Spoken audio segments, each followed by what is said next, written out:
नमस्कार साथियों, अस्सलाम वालेकुम। आप सभी लोगों का हमारे YouTube channel UP Urdu GS academy पर बहुत बहुत स्वागत है। आप सभी लोगों से रिक्वेस्ट है कि हमारा चैनल सब्सक्राइब किया करें। चैनल हमारा सब्सक्राइब करेंगे तो थोड़ा सा हौसला बढ़ेगा और अच्छे से पढ़ाएंगे। आज मैं नया सब्जेक्ट लेके आया हूँ आप सभी लोगों के लिए, इतिहास। और इतिहास को आप लोग जानते हैं कि 3 भागों में बांटा जाता है: प्राचीन इतिहास, मध्य इतिहास और आधुनिक इतिहास। साथियों, सिलेबस में आपके आधुनिक इतिहास, भारतीय इतिहास के साथ साथ आधुनिक इतिहास का एक टॉपिक जिसे कहते हैं भारतीय राष्ट्रीय आंदोलन, वो अलग से दिया गया है। तो इसका मतलब ये हुआ कि आधुनिक इतिहास 2 बार से पूछा जाएगा। एक तो भारतीय इतिहास से पूछा जाएगा और एक जो उसका एक टॉपिक अलग भारतीय राष्ट्रीय आंदोलन, वो भी आधुनिक इतिहास में ही आता है, लेकिन वो अलग टॉपिक दिया गया। तो 2 जगह से पूछा जाएगा, यानी कि आधुनिक इतिहास से ज़्यादा क्वेश्चन पूछे जाएंगे, हर परीक्षा में पूछे जाते हैं। तो मैं आज आप लोगों के सामने आधुनिक इतिहास ही शुरू करूंगा। आधुनिक इतिहास का एक टॉपिक शुरू करूंगा जहां से क्वेश्चन ज़्यादा आते हैं। तो मैं आपको बताऊंगा कि जो है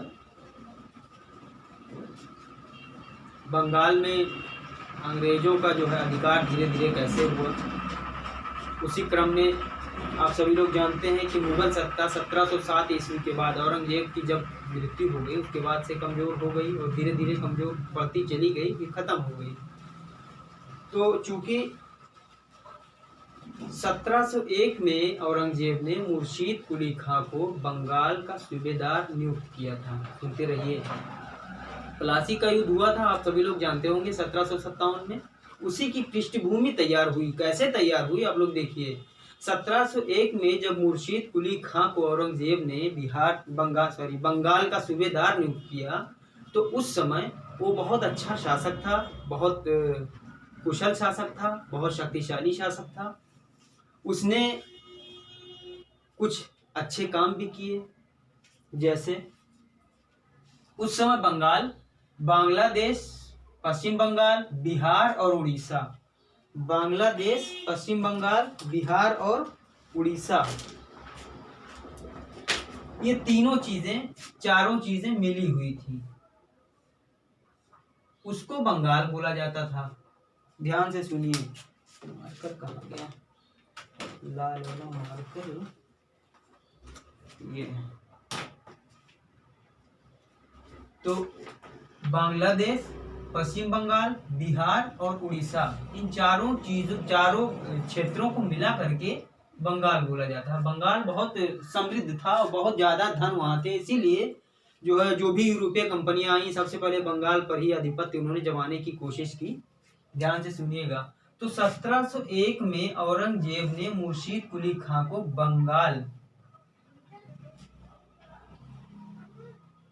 बंगाल का सूबेदार बनाया, जैसा कि मैंने आपको बताया। अब औरंगजेब की मृत्यु जब 1707 ईस्वी में हो गई, उसके बाद से क्या किया कि मुर्शीद कुली खां ने अपने आप को एक स्वतंत्र राज्य घोषित कर लिया। क्योंकि औरंगजेब के बाद कोई उतना शक्तिशाली या था ही नहीं मुगल शासक में, तो उसने अपने आप को एक स्वतंत्र शासक घोषित कर लिया। और राजधानी को क्या किया, पहले ढाका हुई करती थी, अब उसने क्या किया, ढाका से मुर्शिदाबाद कर लिया। ढाका से मुर्शिदाबाद कर लिया। ये पृष्ठभूमि तैयार हो रही है जो है 1757 के प्लासी युद्ध की। इसको समझ लेंगे, एक समझ विकसित हो जाएगा जब, तो आपको भूलेगा ही नहीं कि प्लासी का युद्ध कब हुआ था, क्यों हुआ था, उसके बाद क्या हुआ था। इसलिए मैं बता रहा हूँ आपको कि राजधानी ढाका से मुर्शिदाबाद किसने किया, मुर्शीद कुली खां ने किया। मुर्शीद कुली खां ने किया, ढाका से मुर्शिदाबाद कर दिया। और हमने कहा कुछ अच्छे काम इसने कि भू राजस्व, देखो भू राजस्व सुधार लाया। ये भू राजस्व सुधार में इसने क्या किया कि जो है कुलीन वर्गों को इकट्ठा करके उनका एक संगठन बनाया, जमींदार लोगों को, और जमींदारी व्यवस्था चालू की भू राजस्व के लिए। उसी को हम इजारेदारी व्यवस्था, यहाँ पर इन्होंने नाम रखा था उस समय मुर्शीद कुली खां ने, इजारेदारी व्यवस्था। उसके बाद मुर्शीद कुली खां के बाद जो शासक आए, शुजाउद्दीन, सरफराज खां, अलीवर्दी खां, तो इनमें से ये 2 शासक तो किसी काम के नहीं थे। इनमें वो कुशलता ही नहीं थी, बिल्कुल बेकार थे, ना इनमें से कुछ पूछा जाता है। हाँ, अली वर्दी खां एक कुशल शासक था। इसने बहुत सारे काम किए और अंग्रेजों का इसने टक्कर लिया और बहुत ही कुशलता के साथ उनका विरोध भी किया। क्या किया इसने? तब तक क्या हुआ था कि यूरोपीय कंपनियां बंगाल में जगह जगह अपनी बस्तियां स्थापित करने लगी थी। सुनते रहिए, जगह जगह अपनी बस्तियां स्थापित करने लगी थी। उनमें एक महत्वपूर्ण स्थान है हुगली। हुगली जो हमने आपको बताया था कि जो है पश्चिम बंगाल में एक रास्ता निकल जाता है, एक दो रास्ता बदल लेती है गंगा नदी। एक तो हुगली, एक जो कट जाता है इधर हुगली, और एक सीधा जो मेन है चला जाता है बांग्लादेश में, वो तो वही हुगली हुगली हुगली नामक स्थान जो था वो बहुत ही महत्वपूर्ण था। अब मुर्शीद कुली खां के बाद हमने कहा अलीवर्दी खां। अलीवर्दी खां ने क्या किया? अलीवर्दी खां जब आया तो वो एक कुशल शासक था। उसने भी क्या किया कि जो है अंग्रेजों की जो बस्तियां थी कलकत्ता में और एक बस्ती जो फ्रांसीसियों की चंद्रनगर में, उन दोनों का इसने विरोध किया कुशलता के साथ। और चूंकि ये कुशल शासक था इसलिए इसने अपनी कभी कोई ऐसी कमजोरी जाहिर नहीं होने दी, इसलिए अंग्रेजों ने जो है इसका विरोध नहीं कर पाए, वो डरते थे क्योंकि ये चालाक शासक था, अंग्रेजों की जो है चालाकी जानता था ये। अच्छा, इसके बाद जब सिराजुद्दौला आए, ये सिराजुद्दौला इन्हीं अलीवर्दी खां के नाती थे। इनके बाद जब सिराजुद्दौला आए अप्रैल 1756 में, अब इन्हीं के समय प्लासी का युद्ध हो गया। प्लासी का युद्ध 1757 में हुआ था, ये 1756 में भाई साहब आ गए। अब कारण क्या था? इनके प्रतिद्वंदी, यहाँ तक तो कोई प्रतिद्वंदी नहीं था, लेकिन जब ये आए सिराजुद्दौला तो इनके प्रतिद्वंदी आ गए। कौन कौन थे? एक तो शौकत जंग था, इन्हीं का चचेरा भाई शौकत जंग, और इन्हीं की मौसी एक थी रशीदी बेगम, और इन्हीं का जो है मीर जाफर सेनापति था। ये तीनों इनके विरोध में थे, प्रतिद्वंदी थे। ये तीनों ये चाहते थे कि हम जो है सूबेदार बने, नवाब बने, ये सब यही चाहते थे। ये चाहते थे हम बने, वो चाहते थे हम बने। इन्हीं में ये चालाकी करते थे, प्रतिद्वंदी थे। क्या किया? ये समझ गया सिराजुद्दौला, इसने क्या किया कि शौकत जंग को मरवा दिया। रशीदी बेगम को, जो इनकी मौसी थी, उनको जेल में डाल दिया। मीर जाफर को अपदस्थ कर दिया। ये मीर जाफर सेनापति थे, इनको अपदस्थ करके मीर मदान को बैठा दिया उसने। किसको? मीर मदान को। मीर मदान। अच्छा, समझते रहिएगा साथियों। जब इन्होंने कारण थे, इनके 3 प्रतिद्वंदी थे ये, और तीनों को, एक शौकत जंग को तो मरवा दिए, रशीदी बेगम को जेल में डाल दिए, मीर जाफर को हटा दिए, उनकी जगह पर मीर मदान को सेनापति बना दिए। अंग्रेजों से इनका मतभेद था 3 बिंदुओं पर। कौन कौन बिंदु थे? पहला बिंदु था अंग्रेजों द्वारा प्रतिद्वंदियों को बढ़ावा देना। ये अंग्रेज चाहते थे, इन लोगों को भड़काया करते थे और इन लोगों को मिलाना चाहते थे, इसके ऊपर हमला करना चाहते थे। ये चीजें समझ गया। तो पहला तो मतभेद ये था। दूसरा, बिना अनुमति के किलेबंदी। एक तो बस्ती भी बना ली थी, ऊपर से बस्ती को एकदम किला की तरह मजबूत कर रहे थे। भाई उसको तो लगेगा ही ना शक कि इतना मजबूत कर रहे हैं या हमला कर सकते हैं। तो एक ये मतभेद था। तीसरा, 1717 में फर्रुखसियर ने अंग्रेजों को ये एक सिग्नेचर कर दिया था कि जाओ बंगाल में बिना किसी टैक्स के, बिना किसी कर के अपना व्यापार करो। तो उसी को दस्तक कहते हैं।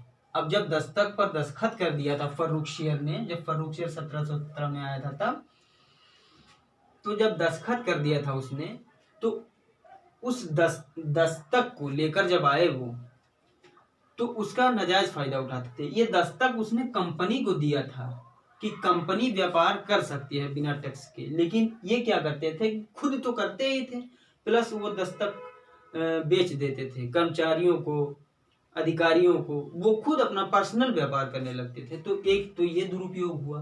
तो ये तीनों मतभेद थे, अंग्रेजों के साथ सिराजुद्दौला के मतभेद थे। अच्छा, उसके बाद अंग्रेजों ने एक चाल चली, अपनी चाल में कामयाब होते भी दिखे। मीर जाफर जो इनका प्रतिद्वंदी था, ये जिनको इन्होंने सिराजुद्दौला ने हटा दिया था और मीर मदान को बना दिया था सेनापति, तो मीर जाफर को अंग्रेजों ने क्या किया, अपने साथ में मिला लिया। और जब अपने साथ में मिला लिया, तब जब इसको पता चला सिराजुद्दौला को, तो इसको बड़ा तेज गुस्सा आया। जब गुस्सा आया इसको, तो इसने क्या किया कि 20-21 जून 1756 को इसने कलकत्ता पर आक्रमण कर दिया।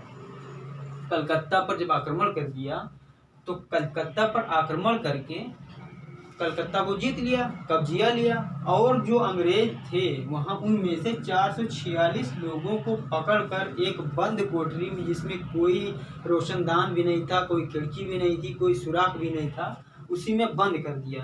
एकदम घोटू कमरा था वो, 446 लोगों को, जिसमें से सुबह जब रूम खोला गया तो 21 लोग जिंदा थे, 21 लोग जिंदा बचे थे, बाकी सब मर गए थे। इसी को कहते हैं काल कोठरी घटना।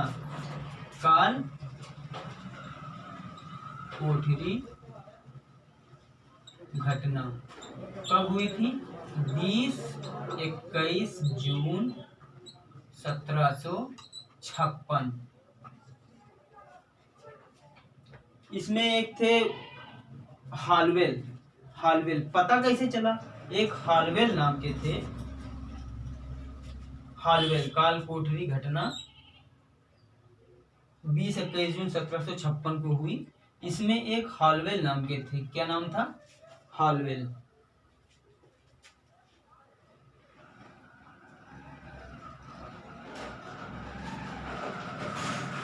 उनका नाम था हालवेल। पत्रकार थे, वो बचे थे। हालवेल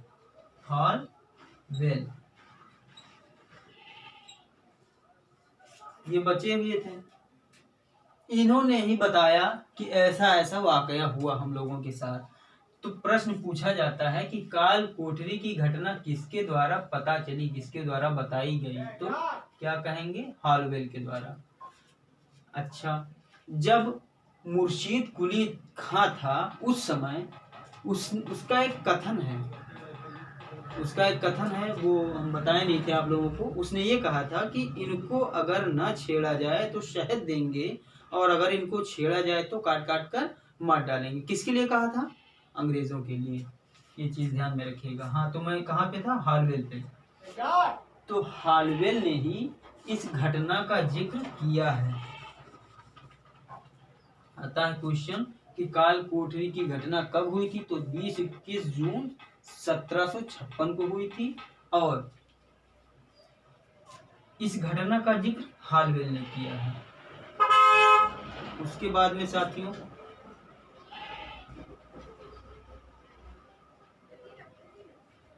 सुनते रहिएगा। उसके बाद क्या हुआ कि उस समय मद्रास में अंग्रेजों का बहुत बड़ा सैन्य विभाग रहता था। मद्रास में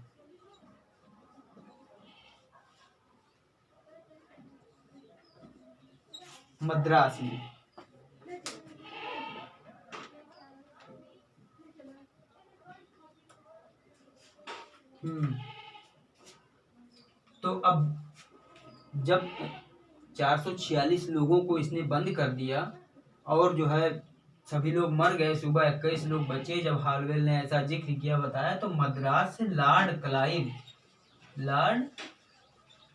क्लाइव के नेतृत्व में एक सैन्य अभियान चलाया गया कलकत्ता पर। बहुत भारी सैन्य अभियान, बहुत ज्यादा सेना चलाया गया और कलकत्ता पर आक्रमण किया गया। कलकत्ता को जीत लिया गया दोबारा पुनः, और सिराजुद्दौला डर गया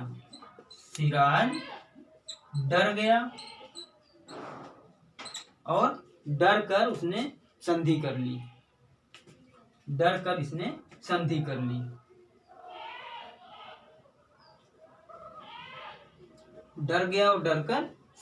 ली, और उस संधि का नाम है अली नगर की संधि।